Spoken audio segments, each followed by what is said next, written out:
Selamat sore masyarakat Yogyakarta. Ya, Mas. Bisa duduk di depan dulu. Depan dulu karena memang ini disediakan untuk kita bersama pengurangan resiko bencana. Kalau di dalam ada konferensi, kita di sini juga bikin konferensi sendiri. Ini ada ketua PBB ya. Coba Mas.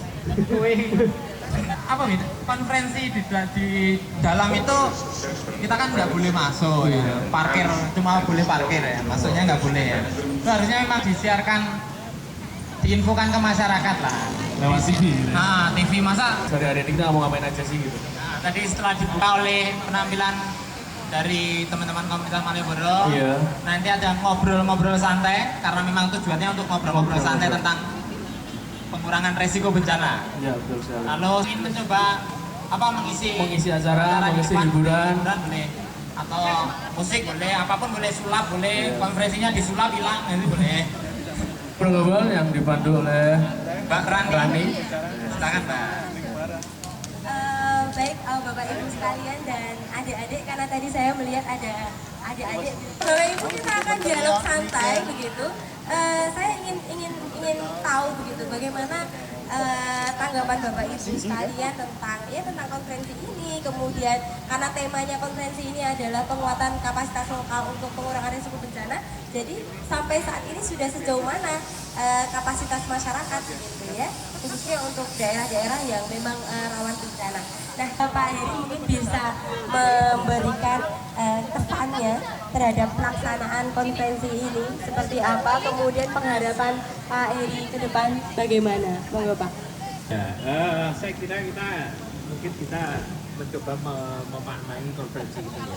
Saya lebih memaknai sebetulnya dia tidak bicara Indonesia, tapi sebetulnya dia bicara masalah internasional dan juga yang setahu saya penyelenggaranya memang bukan juga Indonesia ya, tapi ILRC yang internasional, di mana BNPB pun jadi hanya co-host ya, hanya pendamping. Tapi sebetulnya kalau ada acara, seandainya ini kemarin kita bisa diskusi dengan BNPB, ada acara katakanlah untuk mensiarkan atau lebih membumikan acara ini sehingga ada juga manfaat yang lebih bagi Jogja ataupun minimal bagi Indonesia, khususnya bagaimana memahamkan ya istilahnya membumikan itu ya, merakyakan gitu ya. Artinya memang kalau lihat ini ya kayak sebetulnya lebih ke acara tourism ya. Iya. Gitu. Artinya lebih manfaatnya ya sebagai tuan rumah untuk suatu konferensi internasional, tapi dampak dari suatu keputusan dan sebagainya itu tentunya menurut saya mungkin masih menjadi sedikit sekali karena memang sama sekali tidak melibatkan unsur-unsur dari masyarakat ini. Ya. Padahal menurut saya sepakat bahwa khususnya bencana di Jogja yang itu akhirnya juga secara mitra internasional jadi dipuji-puji, itu kita bicara sebetulnya kekuatan strukturnya adalah kekuatan struktur sosial masyarakatnya, bukan struktur katakanlah sistem yang sudah terbangun dengan baik, kemudian mekanisme pemerintahan yang sudah baik, tapi daya tahan sosial masyarakatnya menurut saya itu yang justru menjadikan recovery bencana di Jogja ini lebih berhasil baik. Baik. Ya. Kalau begitu dengan kondisi yang seperti ini, pengharapan ke depannya Pak dari hasil konferensi ini seperti apa? Ya ada konferensi yang kedua khusus untuk rakyat kita lah. Oke, baik. Terima kasih. Kami dari teman-teman Difabel di Klaten, kebetulan yang datang hari ini kebanyakan dari teman-teman yang kemarin menjadi korban gempa di Klaten. Memang ketika gempa kemarin banyak teman-teman yang menjadi korban, sehingga dari Klaten itu banyak sekali lembaga yang bekerja memanfaatkan kapasitas pengurangan resiko bencana di Klaten, terutama di daerah Kemang dan Timur dan Wedi. Cuma ketika secara keseluruhan di Kabupaten Klaten, kapasitas masyarakat terhadap pengurangan resiko bencana ini memang sangat minim. Kalau kita lihat di daerah Wedi memang sangat baik sekali, tapi di daerah yang lain masih sangat kurang. Karena memang kemarin terparah itu cuma tinggal nomor Wedi seperti itu. Untuk program pengurangan risiko bencana ini sebenarnya karena memang Indonesia itu kan negara yang rawan bencana kan gitu. Mulai Gunung Merapi, mulai dari banjir, gempa bumi, seharusnya program PRB ini sudah menjadi program yang sangat penting bagi pemerintah.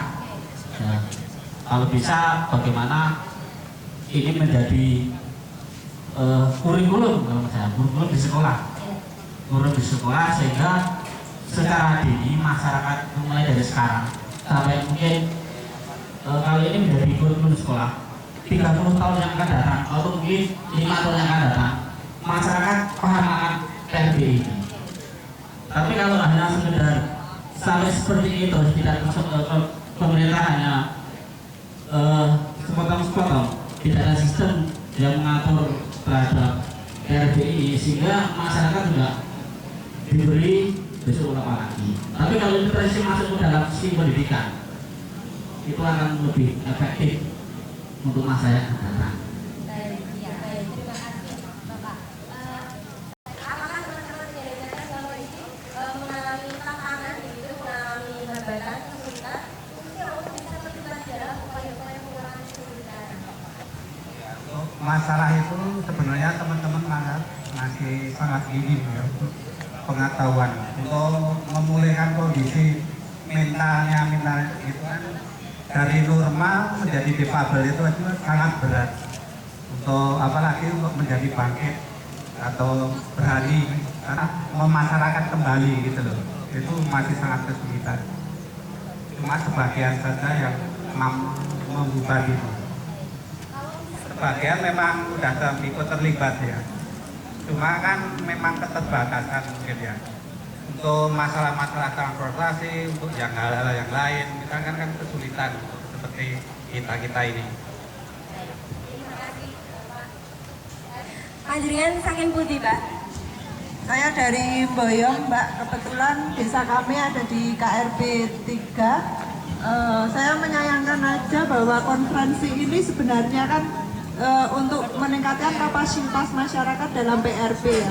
Tetapi masyarakat khususnya kami di KRB 3 kok nggak ada pemberitahuan. Harusnya kami masyarakat yang ada di KRB 3 ini bisa masuk ke dalam dan ikut menyuarakan aspirasi dari kami. Ini loh keadaan di lapangan itu seperti ini, bahwa PRB itu sangat penting karena kita semua tahu ancaman tidak akan menjadi bencana kalau masyarakat itu mempunyai kapasitas untuk mengurangi resiko itu sendiri.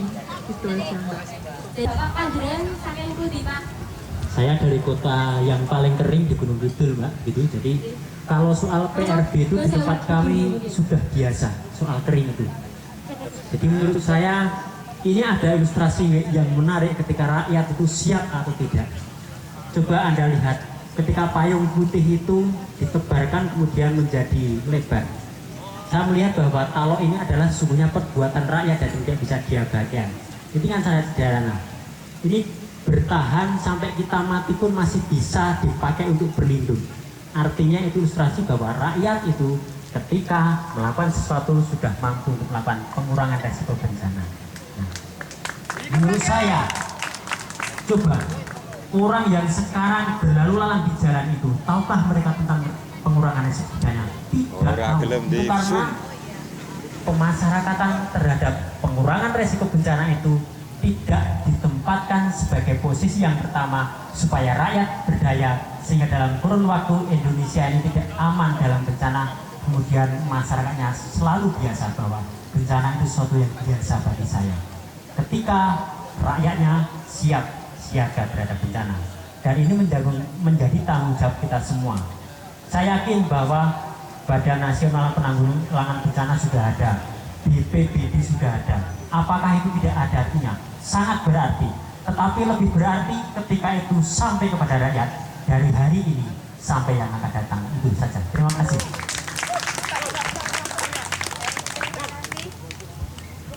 Pak, ini saya tertarik membaca kaosnya Masnya ini. Coba Mas, dibaca Mas. Kaosnya apa itu Mas? Oh iya, saya bacakan ya. Bersatu membuat kita kuat. Bencana dapat terjadi jika rakyat terdampak dalam kondisi tanpa kapasitas, tidak berpartisipasi, tanpa pemberdayaan, miskin, dan korupsi merajalela. Gimana pendapat Anda, Mas, tentang tulisan ini? Jadi kan buat sendiri atau gimana tadi tulisannya? Ya, terima kasih.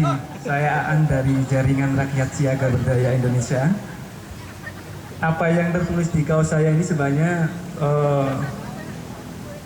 secara tersirat mau menyampaikan kepada publik, khususnya kepada pemerintah, bahwasanya masyarakat, rakyat punya peran yang paling penting untuk upaya pengurangan risiko bencana.